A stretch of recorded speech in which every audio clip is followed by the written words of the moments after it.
Hi everyone.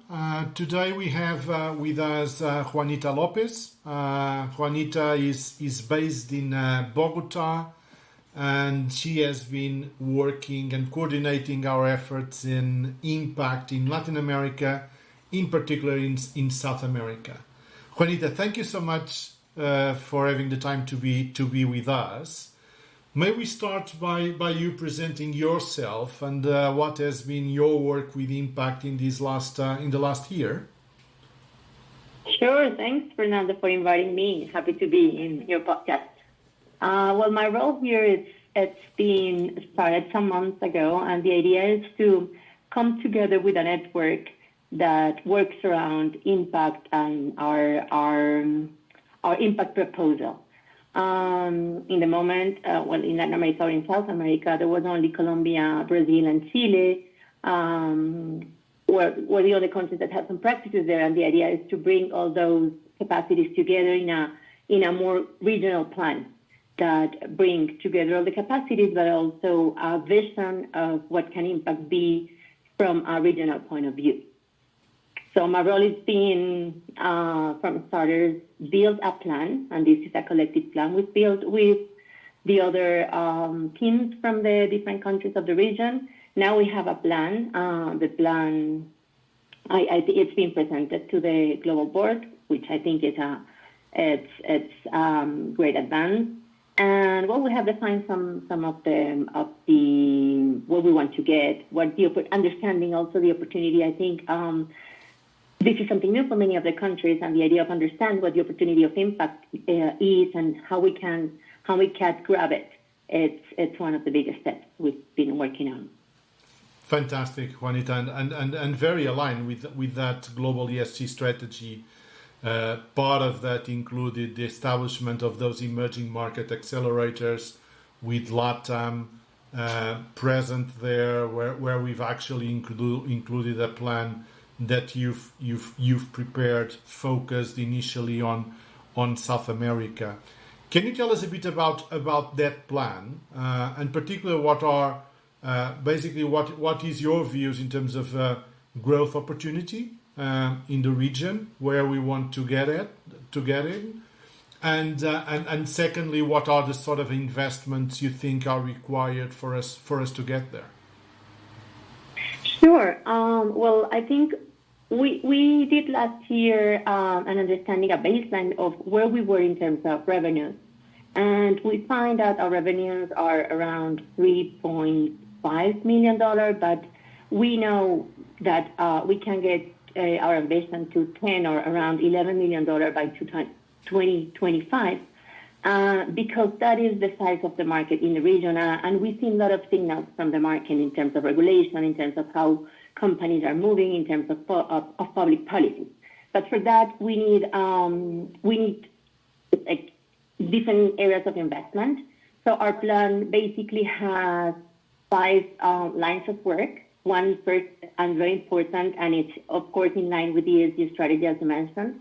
It's capacity building and engagement. We need to have training for everybody, not only the people who will be directly involved in impact, but also to everybody in the firm to being able to pass the message on what ESG means and why it should be embedded in all what we do.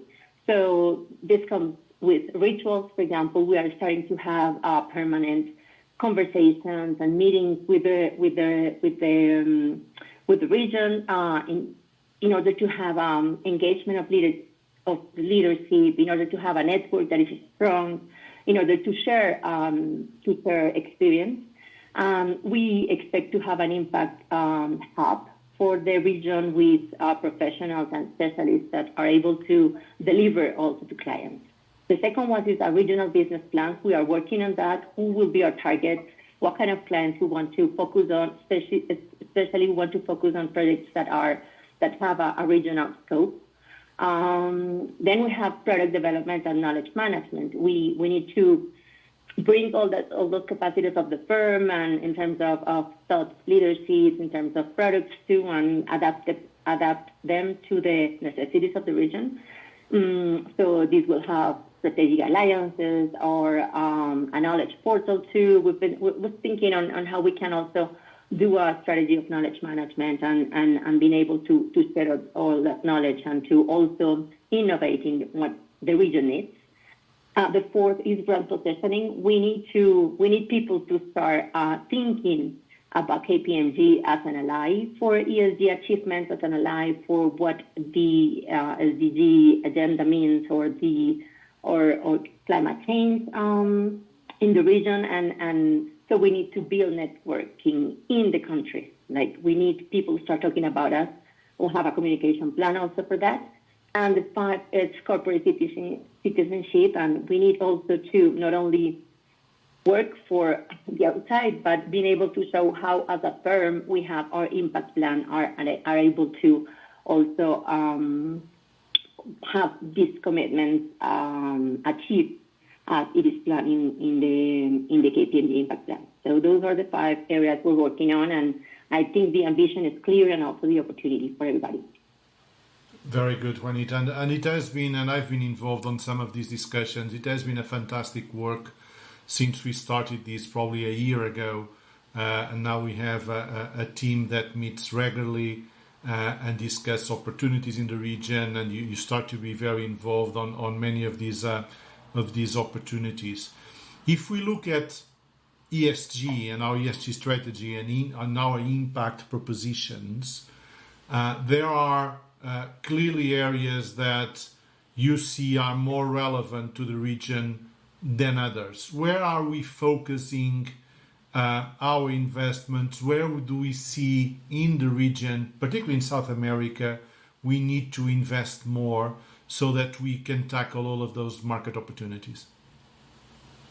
Sure. What we're seeing in the region is that we are following the global trends, and many companies are still at a not mature level of ESG achievement. So one of the areas of work is ESG strategy, how we can accompany companies from that, like all kinds of in their journey from the beginning, understanding where they are and where they should be. That is an important area of work. The other one is circular economy. We think there is an opportunity in the region. There are many policies that give place for work from a circular economy perspective, because many of the countries already have policies there. And the other is absolutely climate change and decarbonization. The countries are making new commitments at the COP now, so we need to align with that, and also being able to become a partner from government to implement those policies. So I think in the climate change area, there is not only a work to be done with corporations, but also with governments, multilaterals, and all the cooperation that is coming to the region, and that is an opportunity we need to grasp.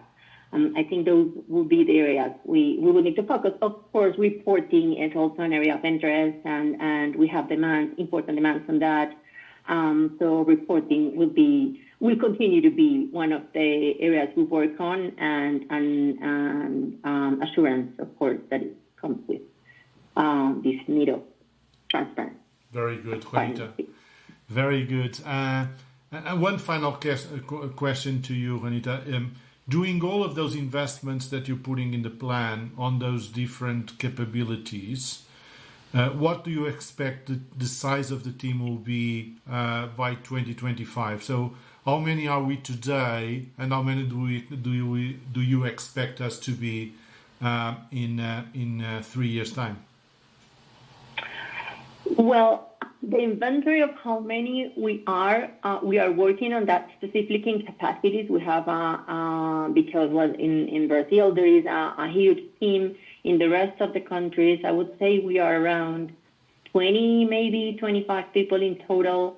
And so we expect to have, I don't know, I don't have a number of how many we expect to be, but what I'm sure is that we need to have like a very strong capacities in 3 areas of work, the ones that I mentioned, and we would need to bring maybe some new people to those areas, and I would expect that at least we double maybe the people we are now, so we are able to triple the actual revenues that we have and are able to get to the target we have for 2025.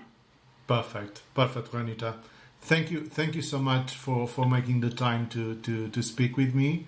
Congratulations on the work that you've been doing so far, and all the best now on the task ahead of us, which is to implement our ESG strategy and implement the investments that you're putting on the business case. Thank you so much.